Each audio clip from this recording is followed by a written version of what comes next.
Hey guys, this is a video about the Druze community being slaughtered inside of Syria. All the things that you need to know, all the things that everybody is silent about, all of the background information, who's responsible for that, who are the Druze, why are we not talking about it, and who else has their fingers in this game? Let's dive right in. The Druze are an ancient people indigenous to the Middle East. They have lived across the mountains of the Levant for over 1,000 years. They're not Arab, they're not Muslim, they're their own Semitic people with their own faith. They're peaceful, living alongside others in Syria, in Lebanon, and in Israel. They're a very tightly knit community, but living peaceful with other indigenous people of the Middle East. And they are not alone in the threat that they're being extinguished right now inside of Syria. There are other minorities and indigenous people, including the Alawites, the Christians, and the Kurds, who all of them bravely have been fighting to defend their homeland, their women, their children, against the wave of Islamists coming and taking away their home and killing them. All of these communities are under siege and the world is silent. And we're here to break that. So before we talk about all of the human rights atrocities in Syria, let's talk about the man responsible and orchestrating this terror since he came to power. His name is Al-Jolani. Yeah, that's him here in his regular terrorist jihadist attire. And here he is in a suit because it looks better on TV, right? That's how we progress. So yeah, not a jihadist anymore. He is the former leader of Jabhat al-Nusra, which is the Al-Qaeda branch in Syria. Yeah, Al-Qaeda. I said Al-Qaeda. The same Al-Qaeda that massacred and terrorized thousands of Americans on September 11, 2009. This guy was their general on Syrian soil. And today he wears suits and he gives interviews and he meets with diplomats, that guy. And our leaders and our media call him today the interim president of Syria because it just sounds better than terrorist jihadist caliph of the Umayyad Islamic Caliphate, soon to take over not just Syria, but the entire world. Interim president, I would choose that too if I was them. This is just bin Laden in business casual, rebranded and tolerated by our diplomats. Why is he going through this charade? Because what he couldn't do by hijacking more airplanes, he's doing now through handshakes and headlines. Let's face it, 20 years ago, hijacking planes was the way to go. Today, they have to be more resourceful to take over the West and kill us all. So people look at him and see, oh, well, maybe he is reformed. And we in the Middle East laugh. There is no reformation for jihadists. It doesn't work that way. But even if there was, this guy, don't be fooled, he has never renounced Al-Qaeda. He has never disavowed jihadism. And that's a very important part right here, because this is not equal to Gorbachev offering glasnost. Gorbachev, when he was parting from the communists, he said so publicly. That's the first step, right? But Jolani, he's saying nothing.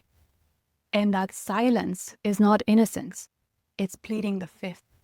It's his jihadist taqiyya. Silence when it comes to his past. Silence when it comes to jihadism, Al-Qaeda, Islamism, butchering stuff.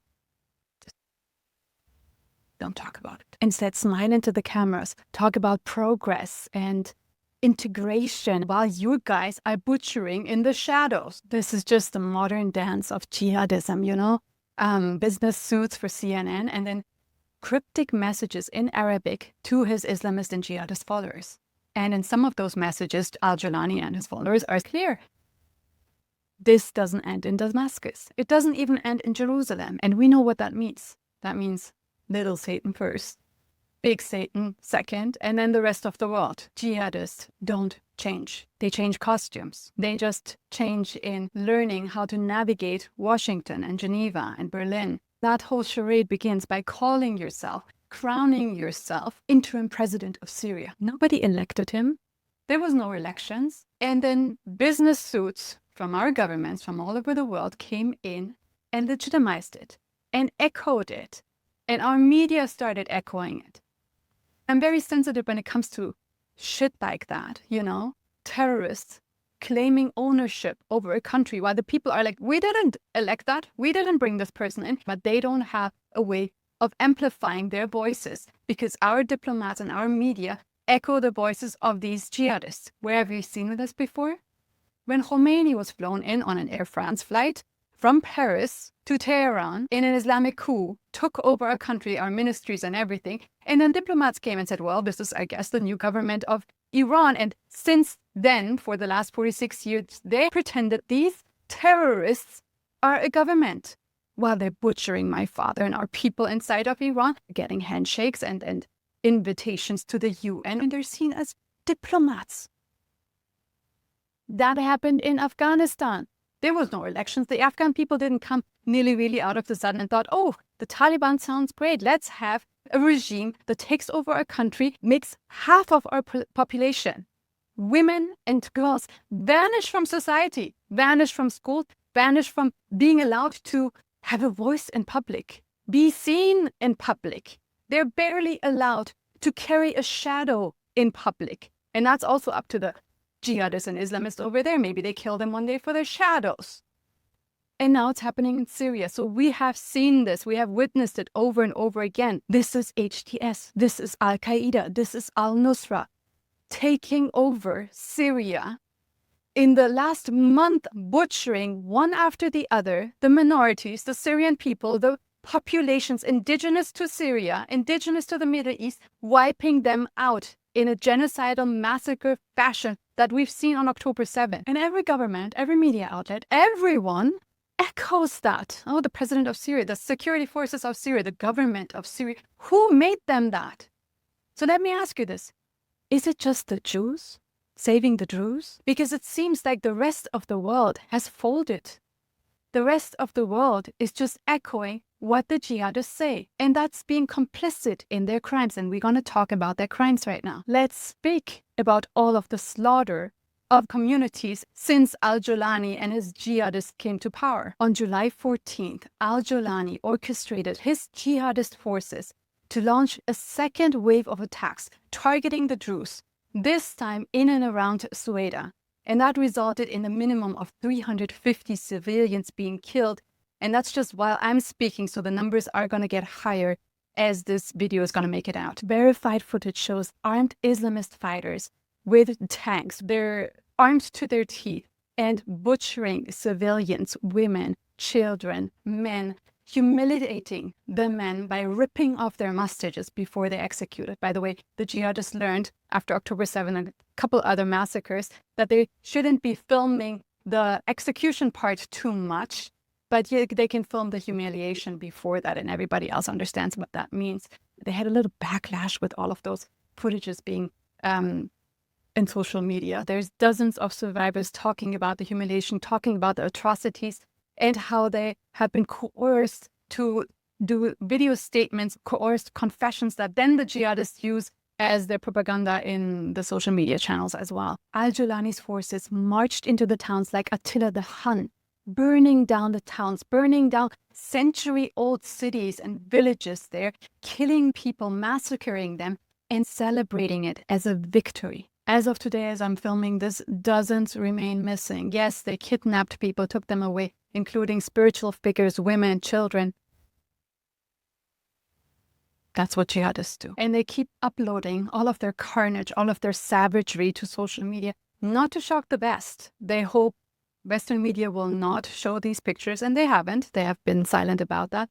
They do it to signal to the minorities that they will butcher them. They're taking them out. And they show their loyalty to jihad, while Al-Jolani is silent in English. So naturally, Druze from Lebanon have shown their solidarity. Druze from Israel have stormed the borders actually to go to Syria and help their brothers and sisters defend their women, defend their children against Al-Jolani's jihadist savage forces. And I wish I could say that's all, but unfortunately it's not. Al-Jolani has systematically slaughtered and targeted all the minorities, all of the people that he determines stand in the way of Jolani's caliphate. On June 22nd, a suicide bomber targeted a Christian church in Damascus, killing at least 30 people, wounding 50 others, including children. It was the deadliest church attack in Syria since ISIS attacks of 2014. No mainstream media even ran it on their front page. In just a few days between March 7 till 9, more than 1,500 Alawite civilians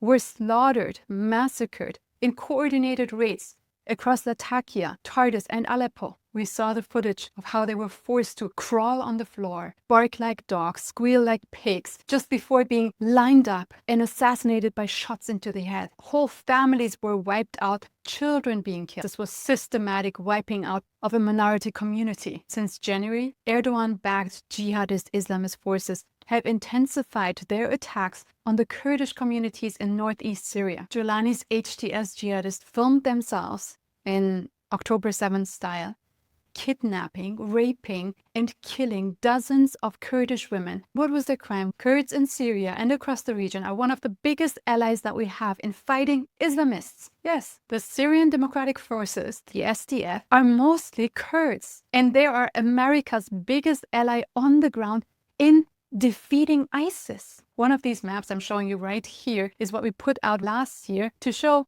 well, look at the different players inside of Syria. See the American flags? They're all in the area of the SDF. That's our natural allies inside of Syria fighting these other flags. See these other flags on the other side? Those are not our friends. Those are our enemies killing our troops inside of Syria. So all military people and all people who can read map are very clear on who our friends are and who our allies are. What's happening to the Kurds right now? They're being blockaded, bombed, and abandoned by us. And worse is the propaganda out there. Like some or most of the world is just silent. But the ones that are speaking, the media outlets that are speaking, it's disgusting what kind of propaganda is in there. This is not civil disputes. These are not tribal wars between Bedouins and Druze militias. Like for some reason, the Druze and indigenous people are called militias. But these guys here with swords, jihadi uniforms, like swinging, killing, these guys are called security forces. Yeah, I would feel super secure when they're around my area. Wouldn't you? Wouldn't you feel great about, like, are you guys insane? This is not the government of Syria. It doesn't matter what uniforms and costumes they put out. This is not skirmishes between tribes. Like, even though we have ambassadors putting that out, it still doesn't make it true. Stop calling them Bedouins. Okay, Bedouins is a social status. It's like nomads or gypsies. Okay, so not all nomads go around killing Druze. That's not something that nomads have like in their ideology or in their politics, that they all go out and want to kill Druze.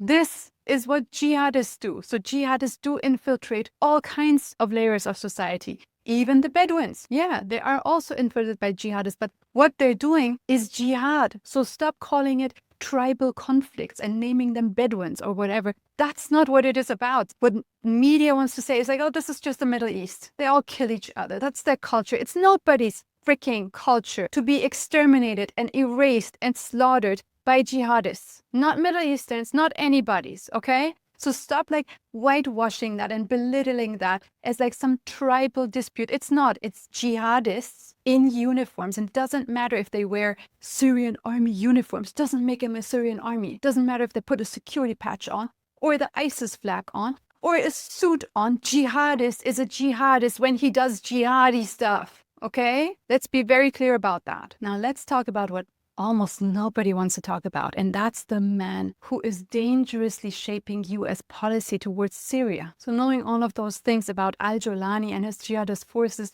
why is he still running free? Why is he still treated like a government diplomat, president, you name it? It's because US policy has been shaped by a man with deep financial and ideological ties to regimes that produce these jihadists and are sponsoring these jihadists and are pushing forward these jihadists. Meet Tom Barrack, billionaire real estate investor, ambassador to Turkey, and now US special envoy to Syria. While Jolani crowned himself president of Syria, Tom Barrack didn't just look away. No, he enabled that by legitimizing him as a government head, legitimizing Jolani's HTS as a government of Syria. Well, it's to nobody's surprise that Barrack's firms developed financial transactions with the Qatari Sovereign Wealth Fund. Barrack also directed transactions with Qatari media groups who are involved in jihadist and Islamist propaganda. As U.S. ambassador to Turkey, Barrack operates under Erdoğan, whose AKP party align openly with the Muslim Brotherhood. And under Erdoğan, Turkey has sheltered Muslim Brotherhood leadership in Turkey and coordinated with HTS fighters in Idlib through their intelligence agencies. Under President Biden in December, a $10 million bounty placed by the United States on Al-Jolani's head quietly disappeared, was lifted. It's gone. What? Bounty on his head? On the president of Syria? Last guy that we had a bounty on his head was Bin Laden. Where is he now? Not president, I guess. And since Barrack took office, the US has done nothing to reverse the removal of the bounty and everything to reinforce it and keep it that way. And as HTS is being rebranded as a government force instead of a terrorist organization, there is efforts in Washington to remove them completely from the US terrorist watch list. That would be catastrophic or worse than Biden removing the Houthis from our US terrorist watch list. All of this is not an accident. It's the outcome of terrorist networks infiltrating and shaping US policies through these Islamist interest networks. And in case I haven't made it abundantly clear or it's a question to anyone, Islamist first means America last. Now let's talk about how Israel acted and why won't the West? When Al-Jolani's forces advanced into Druze villages and towns close to the Israeli border, Israel responded, not with silence, but with strikes. They targeted HTS positions, tanks, troops, even the palace and ministries to send one message: you do not massacre civilians and get diplomatic immunity. Israel didn't wait for a New York Times op-ed. They drew a red line. And the United States?